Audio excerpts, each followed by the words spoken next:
People want something easy. People want something quick. And it's like, okay, here's something easy and quick. Let's see how far you get. And if you don't get the results that you want from it, okay, then we have to get more exacting and we have to make more changes. But my goal is to make the fewest changes possible to get the results you want. Hello and welcome to the Consistency Project with E.C. Sinkowski. My name is Patrick Cummings, and every episode I have the privilege of having a discussion with E.C. on subject matters that range from nutrition to fitness to the choices we can all make to live a healthier, more functional life. By exploring both the principles at play and the actions worth carrying out, as a result, it's our goal to get you thinking, get you moving, and get you taking more consistent steps toward optimizing your well-being. Thank you so very much for tuning into the show this week. I am here with just a quick introduction because this week we've got something special for you. EC recently sat down with Rory McKernan for a wide-ranging conversation about the 3 pillars method that EC has developed and has used to help thousands of people work through on their way to diet freedom. If you do not know Rory, he is a longtime CrossFit OG, having worked for CrossFit HQ for a long time before joining Rich Froning and the Mayhem crew down in Tennessee. You can find more of him on Instagram at Rory McKernan, RoryMcKernan. I look forward to getting you this conversation. But before we jump into it, just a reminder, if you are not yet subscribed to the Consistency Project, wherever you are listening or watching this particular episode, please do. That will ensure you do not miss another episode. All right, without further ado, here is EC and Rory. Enjoy. Here's how I think we start because we don't even know where you're listening to this show, whoever's listening, because literally the calendar invite between me and EC was, we're talking all things nutrition. I think that's what Rory wants to talk about. Let's see what happens. And so I'm stealing the reins. And so some of this may be repetitive for like longtime followers of your program. But I'd love to go like big picture. We'll see how granular we can get. Yeah. And we're going to give ourselves a hard cap now at 40 or so minutes because we stole all the best stuff for off the camera. You guys don't get to hear it. That'll be when EC creates like a members only platform you got to pay for. You'll hear that stuff. So I guess let's set the stage just big picture wise by we're old friends and associates. Yeah. And I kind of want for people who haven't heard your origin story, so to speak, to understand where you came from initially, and then we'll get into kind of how it evolved into where you are now. Yeah, I mean, I was working in environmental consulting post my first master's in Boston and just got sick of the gym routine like a lot of people do. And my brother had mentioned this CrossFit website that he found as he was recovering from ACL surgery. So Year is what? This is 2005 when I'm getting sick of my Globo gym routine. And so I was like, oh God, I got to look at this CrossFit thing. And it just so happened that CrossFit Boston had an affiliate, CrossFit Boston, which was rare at the time because there's only about 15, 20 affiliates at the time. So my New Year's resolution for 2006, of course you had to start it in a new year, was to check out this CrossFit thing. So January 2nd, 2006, walked into CrossFit Boston. The workout was Grace. And that's how I got sucked into CrossFit. Dunk. Yeah. Went to my level 1. That year. So it was 3 days, 150 people in Santa Cruz with all the specialty coaches like Coach B were there and all that stuff. And then I was the crazy person who kept going back to the level 1. I just would fly myself around the country. And I think, no way. Yeah. If it was, if it was near the East Coast, right? Because they weren't as frequent. They weren't like every weekend. So if it was like in Toronto, I would go. If it was in Pittsburgh, I would go. And so that was back in the time when you repeated your level 1, you'd become trainers for the new people. And so that effectively I became on staff, if you want to say it, that same year, 2006, but then it became a paid gig in 2008. Wow. Yeah. So, and if you fast forward to there, like where I kind of came in was about that time. Yeah. And so by then you took what was then the level 2. So you took your level 1, of course, you got some practical coaching hours, and then you took your level 2, which was effectively a job interview. Mm-hmm. So I did my level 2 with Chris at Andy Stump's gym back when it was his gym in Coronado. Andy Stump was just terrified me at the time.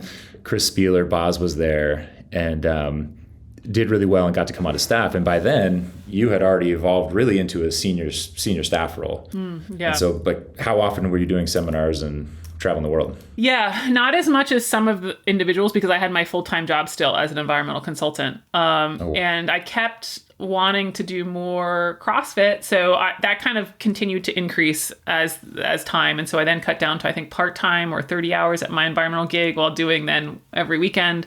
And then eventually came on to CrossFit full-time in 2011. But that wasn't for the seminar staff position. That was for behind the scenes, writing content and developing the department as it was growing quite rapidly. So that's what I was doing with Dave and Nicole as a program manager for years, while doing not as many seminars, but I would still kept that up. So I technically was doing seminars from 2006 to 2017. But so came on full-time for CrossFit as a program manager, lots of different hats as you know, as the company was going and growing, and started a nutrition degree in, 2015 or so, because we needed continuing education credits. And that was kind of like, was that during the time that preceded that, I kind of knew you as a nutrition expert, right? And even from the early days, you kind of messed around with Sherwood sometimes, did like the Zone Chronicles. The Zone Chronicles, and that kind of be your jam. Like, was it something you immediately glommed onto, or was it always an interest even before just CrossFit? I think it was always an interest because my undergrad was in like biochem engineering, and then I had a master's that had the focus in genetics. So like the biosciences was always interesting, and I'd always been into fitness. So when CrossFit started talking about, the physiology of nutrition and how it impacts performance, I was like, oh, this is really interesting. It turns out some of the stuff that I thought and believed in those early days, I've since changed my opinion on. But yeah, I certainly was interested in nutrition and became sort of, as you mentioned, a within-house nutrition person for CrossFit. Yeah. Yeah. And exactly what you just said of like what we did, what that changed. Like, I want to get to that next. But so real quick to kind of put a ribbon on this, you get that degree and they just get hit like lightning, like, hey, this is really what I want to do with my life, and kind of evolve where I take it? Pretty much. I wasn't really thinking it. I didn't even finish the degree. I just needed some credits for some continuing ed, but I liked it enough and was interested enough. And really, to be honest, I just needed a new challenge and change. Like, there was nothing wrong with my position at CrossFit, and I really did learn a lot and was there during a significant period of growth. But I actually had a meeting at one point. It was very, very close to the time I resigned, when it was almost like a dreamlike state of like, oh my gosh, if I don't do anything, this is the same position in 10 years. And I just was like, combined with the interest in nutrition, I was like, I need to do something different. And so, yeah, then ultimately resigned from CrossFit to start my own thing in nutrition once finishing that degree, which now was 2018 is when I officially launched on my own. I can't tell you how much I respect the ability to have that realization and to have the cojones, so to speak, to actually follow it. Because I'll tell you, the God's honest truth is, most likely, if I didn't get fired by CrossFit, I would still be there in largely the same role, largely doing the same thing. So, and one of the best things that ever happened to me. Yeah. Okay, cool. So I think that sets the stage really well. For anybody who didn't know, they've at least got a passable understanding of what the background is. So let's kind of dig into that. First of all, at the time, like, it was meats and vegetables, nuts and seeds, some fruit, little starch and no sugar, in the quantities that support exercise but not body fat. And we would harp on that, right? Quality, quantity, and all the iterations thereof. It is a fantastic baseline. I think like everybody can agree, right? And certainly from a public speaking background, and then also a general understanding of nutrition, especially to be the person who's giving the discussion and have to have a working understanding of it. Both of them definitely have their merits. So maybe we'll talk about what's good from that formula, and then we can talk about how you pivoted off of it. Yeah, to be honest, I don't have much issue at all with those first two sentences, and I'm so glad you said the first two sentences. Most of the time, people stop after the first one, eat meat, vegetables, nuts and seeds, some fruit, little starch, and no sugar, and they think that's it. But that second sentence of keep intake to levels that will support exercise but not body fat is beautiful, is absolutely beautiful, and I love that. And I would say that every day for those that are fitness interested, right? Other people don't always have a fitness goal, so I could widen that a little bit, but obviously people come into CrossFit do, and so there you go. I don't really have much issue with it. I mean, I think one of the things about the 100 words of fitness, which those lead off, think about any big topic that's complicated. Like 100 words is never going to perfectly describe every nuance and aspect and whatever. And so I think sometimes maybe even myself there for a period of time took it a little bit too literal. Like we have to believe every word in every case. It's like, no. This is just a beautiful way to describe what CrossFit is. And I don't know that I could do much better in two sentences for nutrition. You know what I mean? Yeah. And so it's just sort of like, let's take it for what it is. It's a beautiful, wide description that is supported with a lot of evidence. And I still agree with a lot of those two sentences. I think there's some nuance within the sentences of how it's interpreted within the community and within social media land that get a little bit off. Sure. But yeah, quality and quantity still reign supreme. So it's almost less, if I'm hearing you correctly, it's like it's really less subtraction and more addition of what's between those lines. Yeah. And like maybe a third sentence is like, and also consider. Right. So and even just the fitness part of it, sorry to cut you off there, but it's like they'll talk about, do all these different things like pirouettes, flips, splits, and holds. Well, let me tell you the last time I did a flip or a split. Am I not doing CrossFit because I'm not flipping and splitting? Good point. So I sometimes think people myself included, got a little too literal with every single word to the detriment of really understanding kind of the intent and the broad application of it. Yeah, no, I love that. I love that analogy, right? It is perfect. So, but you lived it for a long time. Mm-hmm. And as you were digging in, so like we even go either chronologically or not, just like, but what were the massive realizations and where were you like, man, I could enhance this for people or for my life or for people that I care about in this way? Yeah, I'll speak more personally to the beliefs I held when implementing the diet, and not necessarily those words exactly. But I did used to think, for example, that low carb was always better and that calories had less of a importance than they do. I did used to believe that fruit in excess was a problem. I did used to believe that things like vegetable oils and seed oils were like the root of all problems. I did used to believe that like food additives were really a big health problem. What I still believe wholeheartedly is that the diet should be mostly whole unprocessed foods. But I don't have these as extreme beliefs about which whole foods are, quote, more ideal than others. And that's really where the second sentence is still so powerful, because we have to ultimately look at total quantity and what it's driving in terms of our output to then evaluate, which foods to include more so than necessarily like, eliminate the fruit and make sure you never have anything processed ever type of thing. And maybe it's the best idea is like, okay, so let's take that, we'll put it in a bucket, we'll put it to the side. From this, OptimizeMe Nutrition is born. And so if you were to put the goal of the company or the philosophy of the company kind of into an elevator pitch, what are you trying to do? Yeah, I want people to understand nutrition. And as much as I love my own methods, they have to understand principles first. And just like CrossFit is not Fran on Monday and 5x5 back squat on Tuesday, it's constantly varied functional movements at high intensity. Nutrition is about understanding the principles of calories, macronutrients, micronutrients, sustainability, and putting them into play in a way that get the outcomes you want. And so that's actually my first message, is my 10 principles of nutrition.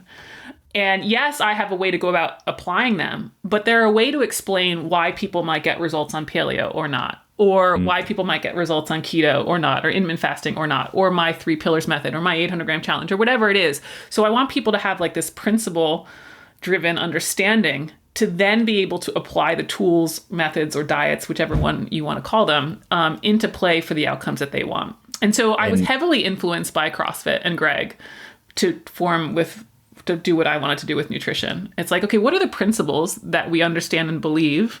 Okay, cool. Now how are we going to go ahead and implement that? And you might end up choosing to do Fran and then back squats, but I might do Helen and deadlifts, right? And that's okay. Yeah, and that's okay. What I love specifically about your social presence is that I think that you're doing a great job of making it very accessible. But, and I'm sure like with any business, that's part of the goal. Is there a target audience, so to speak? Because for example, like at the Level 1 seminar, you had people who were pretty invested. And right.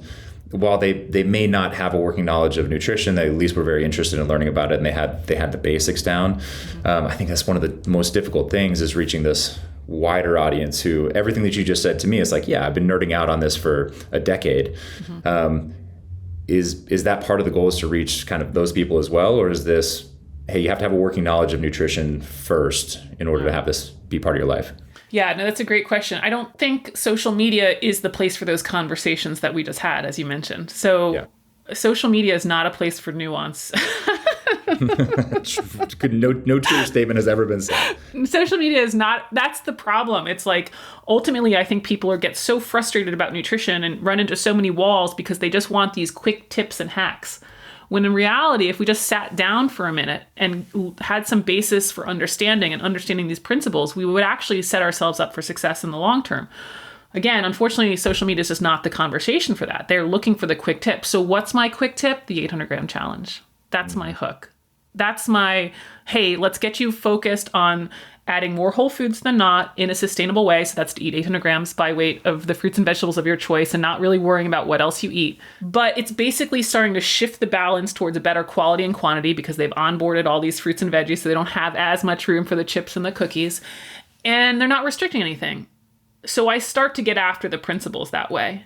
Now, ultimately, assuming they have some success and interest, and wow, that was really interesting, what's next? And then I have a progression. So I kind of work the way through the progression, but my hook or my social media stuff is these really simple tips to get people to start eating more whole foods than not. 800 grams by weight. Break down, give me a couple of examples because I'm sure you've been asked before. Yeah. What does that look like? It's about 6 cups, or it fits on a standard dinner plate.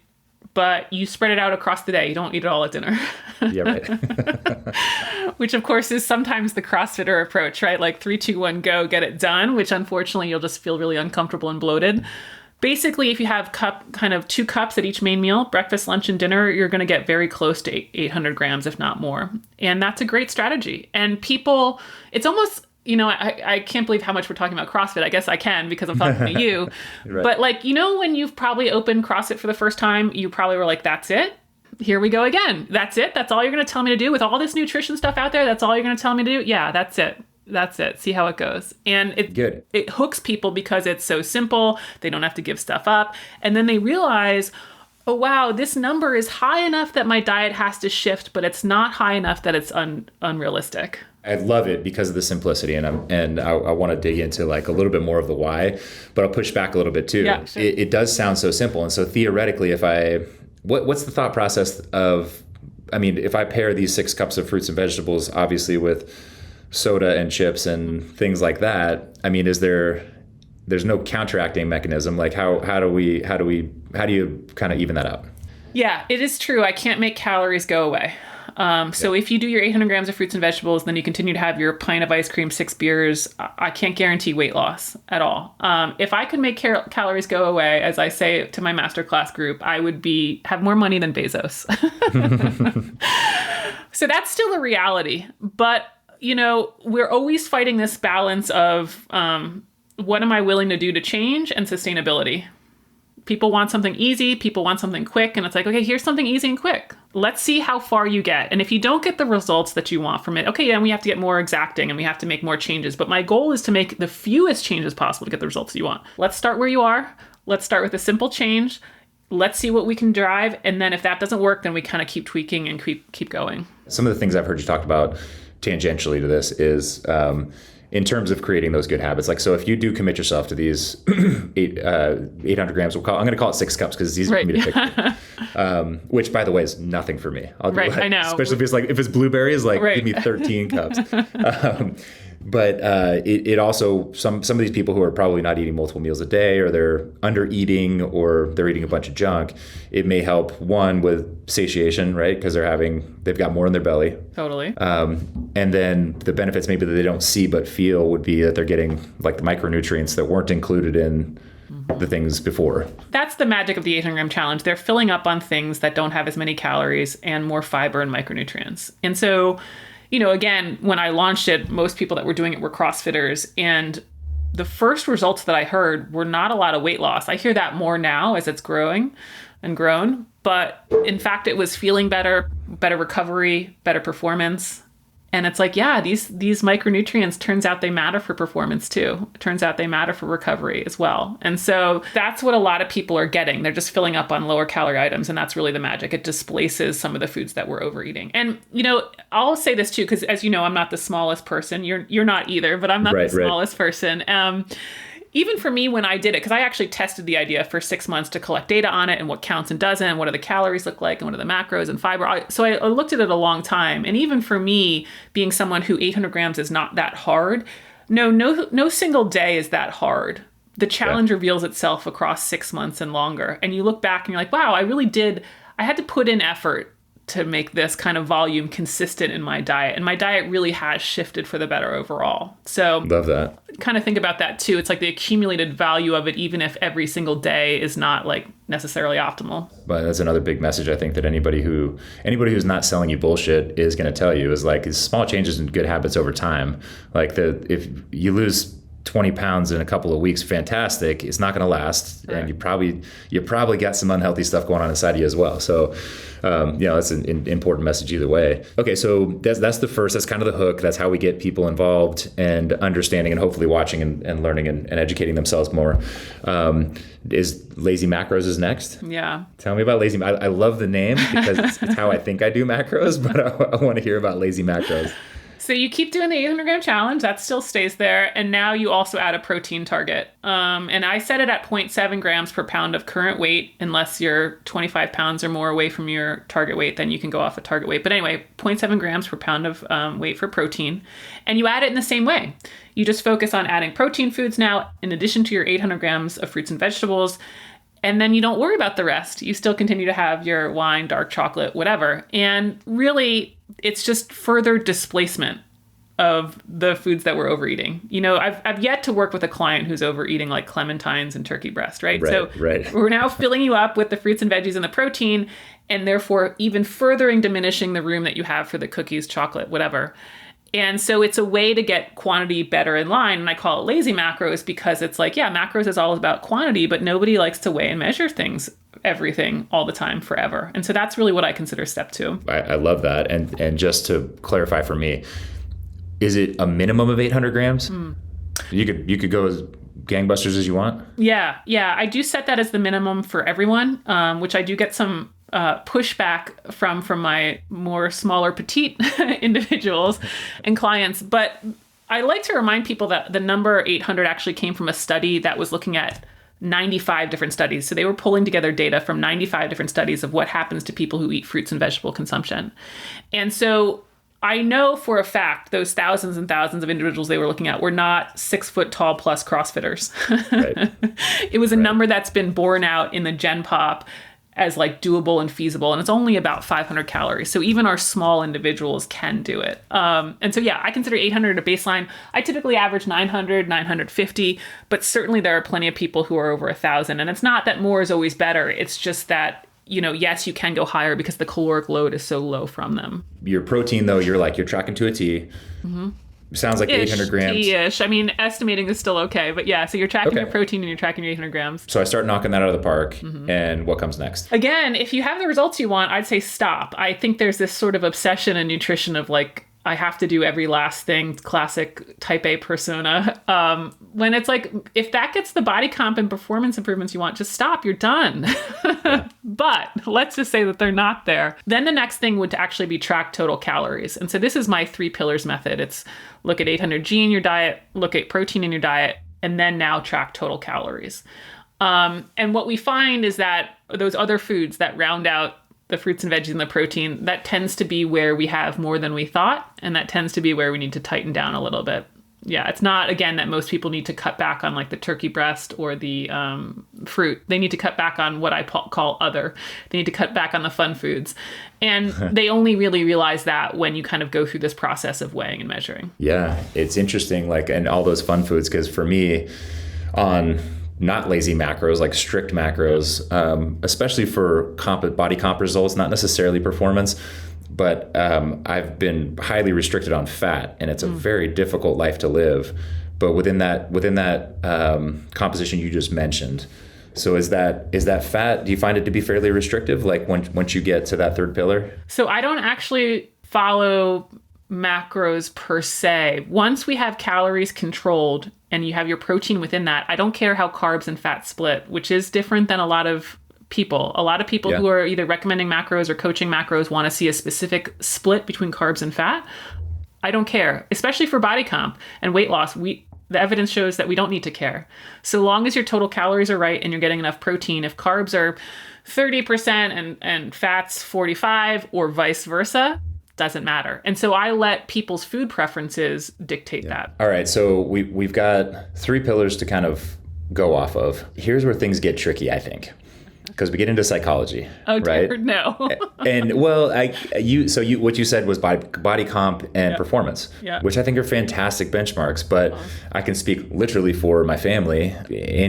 She's in the gym often, but for better or worse, all of us are. You're still probably scrolling Instagram, or you're sent an article, or whatever it is, and people always got the new latest and greatest thing, and it's tough to. It's hard for people to be like, if they're not that type A personality, hey, I have these goals, or I'm measuring my results in this way. For clients who maybe like, let's go away from CrossFit, let's say, and they're not necessarily an athlete, they're just somebody who's trying to stay generally fit. They work out on a semi-consistent basis, and they're trying to follow this eating program. Like, are those the two? Do we go body comp and performance? And are there any other things? Like, do you recommend? It wasn't until I was 38 years old that I just started getting blood work on a consistent basis and actually looking at those metrics, right? Yeah, right.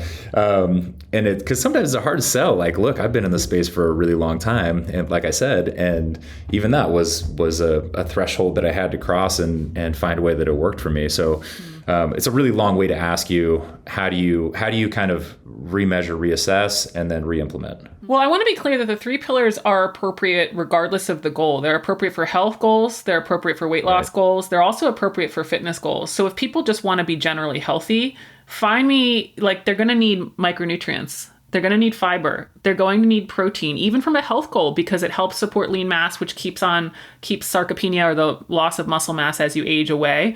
And they're going to need to control calories, because weight is related to health. Not the only predictor of health, careful there, but it's part of the health picture. And so it's like one of the reasons why I'm so strong about this 3 pillars approach is it's like, find me the goal out there that doesn't need these things. They all do.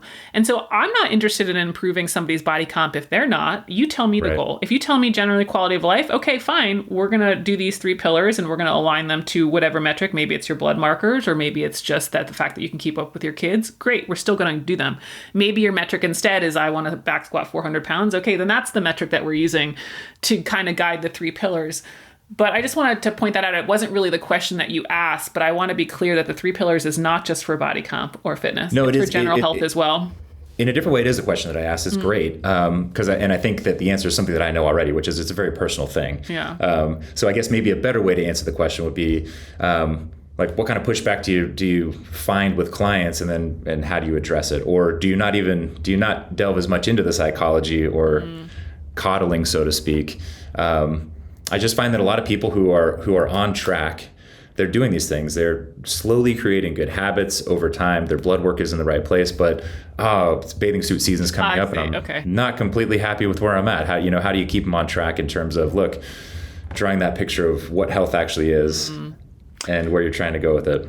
That is a great question. So I see where you're going now. Yeah, we talk about it a lot in my master class. I really try also with my social media, and I want to be clear that I'm not against it, but it's part of my messaging is I do not show transformation pics. Not because I'm against them. If people want to transform their body in a certain way and look in a certain way, fine. But you have to determine what that picture is. I do not want it to be assumed that when you come to my master class, you're going to look like X. No. Because there's lots of ways to be healthy, and it doesn't always look like the cover of Fitness magazine. In fact, and that's part of the part that I educate them with, where we find the body fat percentages associated with longevity are much higher than what we see on the cover of a fitness magazine. That it's 12 to 20% for men and 20 to 30% for women is associated with longevity, which is, again, much higher than what you see on the cover of a fitness magazine.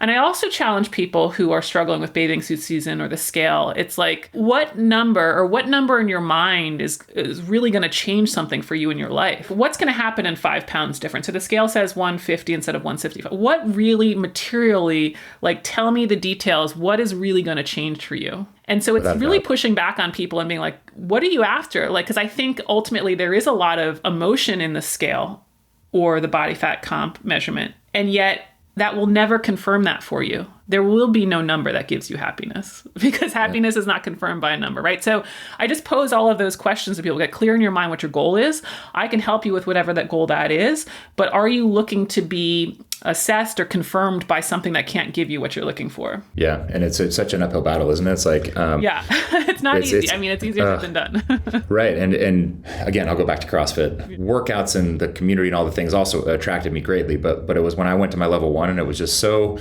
raw, in your face, like no bullshit. And the way that culture and community took, and I think did tremendous benefit to female body composition and the way that it's portrayed and things of that nature, especially now that I have an 11-year-old girl. Even with the people that you have high access to, you can either shout louder than the other people on Instagram or do which I think that you're doing a great job of, which is educate better and hope that you can proliferate that far and wide. So to be honest, I love that about CrossFit, that they were able to hang their hat on performance. Yep. And by doing so, they essentially sidestep all of this weight, body composition stuff. But I just don't have clients that are all interested in performance. They are interested in body comp. And that's a valid goal so long as you realize that that's the goal you're after and that you might not be happier at that goal. Yep. But I do think it's a really elegant way that you get around this whole scale and my body comp says this and it's like, tell me your pull-ups, tell me your back squat. We don't care what the mirror says, Right. And so it's a really nice way to kind of get around that stuff. Yeah, and it's funny, ironically for me, is like I'm no longer interested in increasing my performance. I've got more like life goals, you know? So it's almost later in my fitness career when I really started digging into nutrition. And I was like, okay, wow, well, what if my activity level decreases tremendously while I'm aging, And it's a fun process to kind of try and solve, but there's a lot of misinformation out there and there's a lot of dangerous paths that people can go down. Yes. Couple wrong clicks on social media Yeah, have you in a rabbit hole. Are you willing to give me like the most dangerous people or trends or whatever that you're seeing these days? Like what are those in your eyes? I mean, I'm not big on call outs, especially if their end message isn't that harmful. Like if they get the science wrong, but ultimately people are eating more fruits and vegetables, it's like, all right, whatever. But 100% carnivore diet, stop. Like harmful, 100% harmful. And like the message that saturated fat doesn't matter, also harmful. Now, I think what happens, again, there's just not a lot of nuance in social media. And so, that clip that I just said could be interpreted as EC hates saturated fat. And it's like, no. I think saturated fat can be part of a healthy diet. It's just that it should not be a large percentage of your diet, nor should you think that there's an unlimited amount of saturated fat that you should have in your diet. So I think those are a couple interesting trends that are harmful. I loved your recent video where you're like, hey, if I listen to social media about what I can and can't eat, and it was like, what was eggs were unhealthy recently, and you couldn't have, apples or whatever the hell it was. Yeah. It boggles my mind how complicated people can make it or how they'll glom onto one very particular thing. An interesting one that I used to get in fights oftentimes were you covered like diet sodas. Sorry, that is like controversial. Well, you're like, look, it can be part of a healthy diet, right? I find that there's just these like two sides or dichotomies in kind of the social media land. It's like, one, people are willing to go sign up for any supplement out there that's like going to be associated with longevity and yada, yada, yada. The supplement industry is so unregulated. It's like the Wild West. I mean, there's no quality control. There's no even efficacy in the sense that like the supplements make some claims. You don't actually have to show that the supplement does that to bring it to market. So everyone's like, oh, okay, what supplement should I take? And they'll take them freely. And then we've got these additives like aspartame and Diet Coke that have been tested forward and back. And they go through these whole processes to make sure that they're not toxic and they make sure that the levels that we're exposed to across a life are not harmful. And there's so much regulation around them. It's like the additives in the supplements are more tested than the supplements themselves. And yet people are so willing to take the supplements and then are so fearful of these things that do have a lot of regulation around them. And that doesn't mean that I think that we should just blindly follow the government on everything they say, but it's just like recognizing and bringing that same cynicism to everything. If you are going to have that cynicism, right? Like you shouldn't just be like, oh, great, so-and-so said to take this supplement and then just be like taking it and then be like, oh, well, I don't drink diet soda. It's like, oh my gosh. Wrong cynicism. You're fighting the wrong battle. Yeah. Not promoting supplements, but you do have what'd you call it? You got like a worth a shot bucket. Worth a shot, yeah. What do you put into that bucket? Yeah. And not necessarily specific things. Like what does that mean? Like this is something where there's enough science now that's gotten your attention? Pretty much. And it is 2 supplements for specifically performance goals that I put in the worth a shot bucket. And those are caffeine and creatine. And there is enough repeated evidence to show that they help performance, not in all cases, but in a lot of cases. To me, something is worth a shot when it's like the effect that we see in the literature is clearly above the placebo effect. So there's plenty of cases where people are told like, oh, this supplement's going to improve your back squat. And then their back squat improves. But when we do a clinical trial, we don't see that it moves the back squat that much. It might be like 1%. Well, I'm like, well, 1%, I mean, most of us can improve more than 1% just by training consistently. So I'm not going to worry about that. But with caffeine and creatine, we start to see performance enhancements of like 5% or more. I mean, even creatine can be upwards of 15%. That starts to be interesting. And it's got a lot of years now, doesn't it? Yeah. Oh, yeah. There's like hundreds of studies. That's the other thing, too. I mean, some of these supplements that people are taking, there's not even like a clinical trial on it. But then creatine has like over 300 studies out there, and 70% of them show a positive performance effect. And it's like, okay, cool. This was measured, observed, and repeated. Where some of these other ones haven't even been like clinically tried. So it's enough of a performance bump that it would be of interest to even what I would call the recreational athlete or the 99%. Now, the Matt Frasers, the Rich Fronings, they can take everything under the sun that might get them the 1% because 1% is what wins. Right. But that's just a different ballgame. It doesn't mean that the supplement's actually helping the performance. They might believe it helps the performance. There's all these other reasons why they might dabble in this stuff, and I have no problems with that. It's for the 99%. Where do we see a performance improvement that actually would be something meaningful? It's the same reason that they may be doing backflips and pirouettes, and we're just going to go ahead and maybe do handstand push-ups. Maybe. Right, exactly. Okay, we promised ourselves we're going to give a hard stop, but I want to come finish it with a couple of questions. We may have covered it in some of these subtexts before, but what in your opinion is like the biggest challenge that's facing Gen Pop, people in general, when it comes to health in the form of what they put in their mouth? If I had to limit it to one thing, I would say the modern food environment. It's really hard. These foods are delicious. I say that as somebody who eats a lot of fruits and vegetables. Yes, ice cream is great. So are cookies. And it's everywhere and it's constant. And you can't go buy a set of bed sheets and not be tempted to buy some type of candy bar or popcorn when you leave those home goods stores. Or when you go buy a TV, you have the option to buy, peanut butter cups, or a gas station or a drugstore. Like, name the thing, and it's like food is everywhere. So that is really, really challenging for people, especially if they're used to eating those foods. It's even harder, and it's everywhere, and it's in your face constantly. The second thing I would say, even though I wanted to try to limit to one, but I will give as many as you got. I'll give one more. I think there's always this premise that like old stuff is outdated and wrong. And like now we have this new cutting edge science. I'm confident that at least in our lifetime, it's the basics that work. If there was some magic pill that could replace, fruits and veggies, protein and calories, I'd be all on board with it. But there isn't. It's more whole foods than not. It's good sleep. It's exercise regularly. Those are the hacks. And unfortunately, like people will be like, no, I've got this cutting edge science. And so I think we're distracted by shiny things, I guess is the shorter way to say that. Yeah, in my fitness analogy, like the barbell lives on, but Bowflex has gone the way of the dinosaur.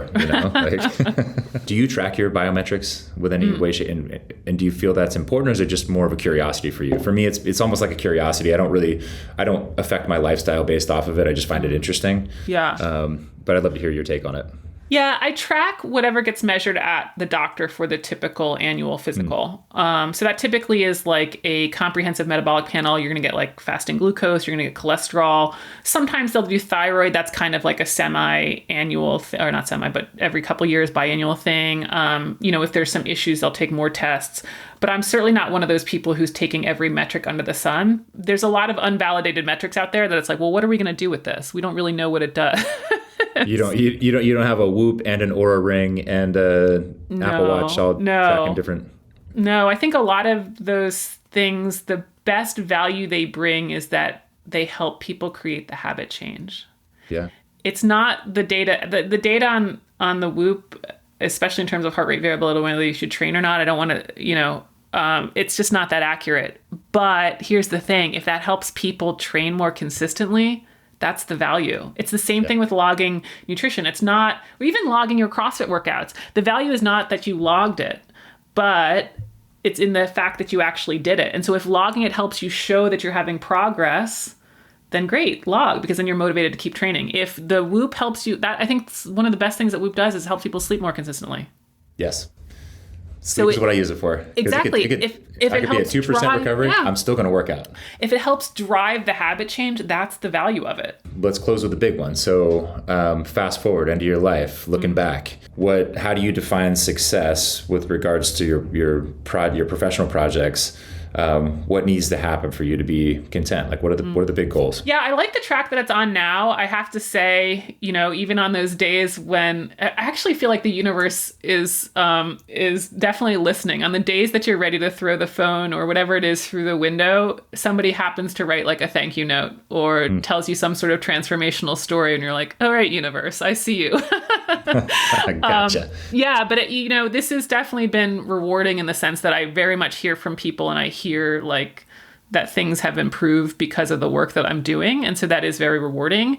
And so I just hope to scale it to reach more people, right? I think I'm still kind of at a smaller audience scope, and that I'd like to just be able to reach more people with some things that help them live kind of just a healthier and higher quality of life. We will definitely do our best to get the word out, and I hope that people enjoyed this wherever they're listening from. I'll start the 800 gram challenge on Monday.